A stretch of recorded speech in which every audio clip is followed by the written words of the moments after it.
Assalamualaikum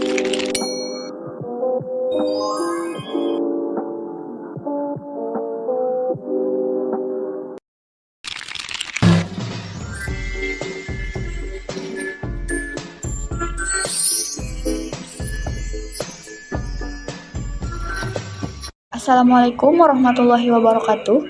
Perkenalkan, nama saya Anissa dengan NPM 2448201110022.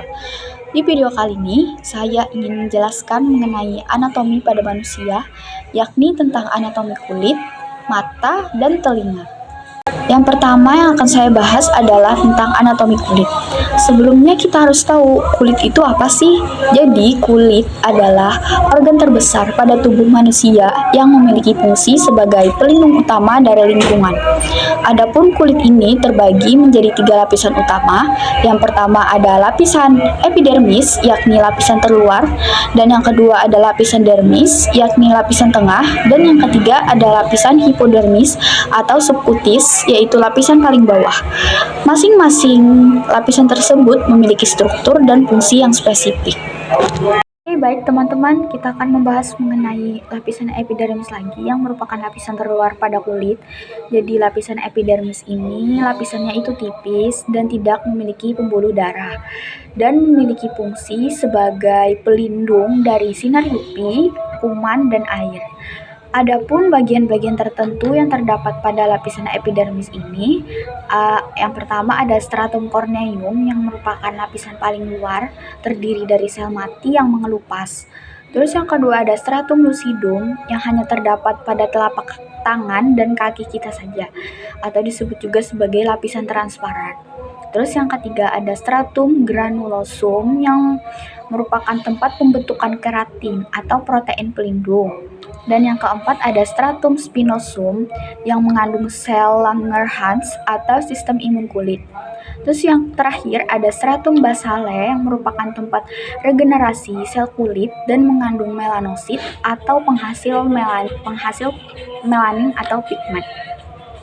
Selanjutnya yang kedua itu lapisan dermis yang merupakan lapisan tengah pada kulit. Lapisan dermis ini lapisannya itu lebih tebal daripada lapisan epidermis. Dia mengandung struktur penting seperti pembuluh darah, ujung saraf, dan kelenjar. Adapun bagian-bagian tertentu pada lapisan dermis itu ada lapisan papiler dan lapisan retikular. Untuk lapisan papiler sendiri, dia itu mengandung kapiler darah dan sebagai reseptor sensorik yang bisa merasakan sentuhan, suhu, dan rasa nyeri. Fungsinya itu memberi nutrisi kepada epidermis. Terus yang kedua ada lapisan retikular. Dia mengandung kolagen dan elastin atau bisa memberikan kekuatan dan kelenturan pada tubuh. Lapisan retikular ini sebagai tempat kelenjar keringat, kelenjar minyak atau sebaseous, folikel rambut, dan ujung saraf. Terakhir ada lapisan hipodermis atau subkutis, lapisan bawah pada kulit yang terdiri dari jaringan lemak atau adiposa dan jaringan ikat longgar. Fungsi dari lapisan hipodermis sendiri itu menyimpan energi, melindungi organ dalam dari benturan, dan sebagai pengatur suhu tubuh. Oke teman-teman, jadi itulah anatomi kulit pada manusia. Selanjutnya kita akan membahas mengenai anatomi mata pada manusia. Jadi mata itu merupakan organ penglihatan yang sangat kompleks dan terdiri dari beberapa bagian penting. Fungsi utama dari mata yaitu menangkap cahaya dan mengubahnya menjadi sinyal yang bisa diterjemahkan oleh otak. Adapun bagian-bagian yang terdapat dalam mata yaitu yang pertama ada kornea yang merupakan lapisan bening di bagian depan mata yang berfungsi membiaskan cahaya yang masuk agar fokus ke retina. Yang kedua ada sklera yang merupakan bagian putih pada mata, berfungsi memberi bentuk dan perlindungan. Lalu yang ketiga ada iris yang merupakan bagian berwarna dari mata yang bisa berwarna biru, coklat, atau hitam, dan lain-lain. Fungsinya itu mengatur besar kecilnya pupil agar cahaya yang masuk sesuai. Terus yang keempat ada pupil. Pupil itu terletak di lubang di tengahnya iris. Fungsinya itu sebagai tempat masuknya cahaya ke dalam mata. Terus yang kelima ada lensa yang merupakan struktur bening di belakang pupil. Fungsinya itu mengatur fokus cahaya ke retina, seperti lensa kamera. Dan yang keenam itu ada retina yang merupakan lapisan dalam mata yang peka terhadap cahaya. Retina sendiri mengandung sel fotoreseptor atau sel batang dan kerucut. Fungsinya itu bisa mengubah cahaya jadi impuls listrik yang dikirim ke otak. Terus ada saraf optik atau nervus opticus yang bisa menyampaikan sinyal visual dari retina ke dalam otak. Lalu yang terakhir ada corpus vitreus yang merupakan cairan bening seperti gel yang mengisi ruang di belakang lensa dan menjaga bentuk bola mata.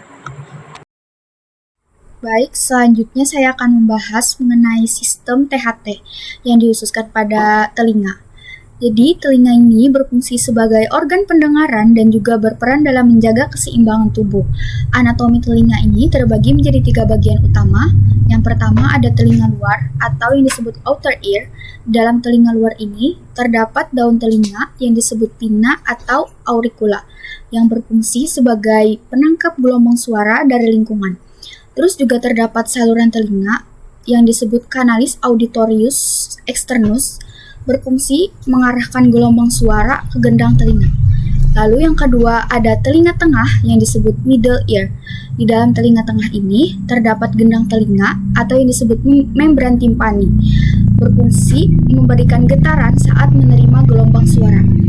Di dalam telinga tengah ini terdapat 3 tulang pendengaran kecil yang terdiri dari malleus atau martil, incus atau landasan, dan stapes atau sanggul.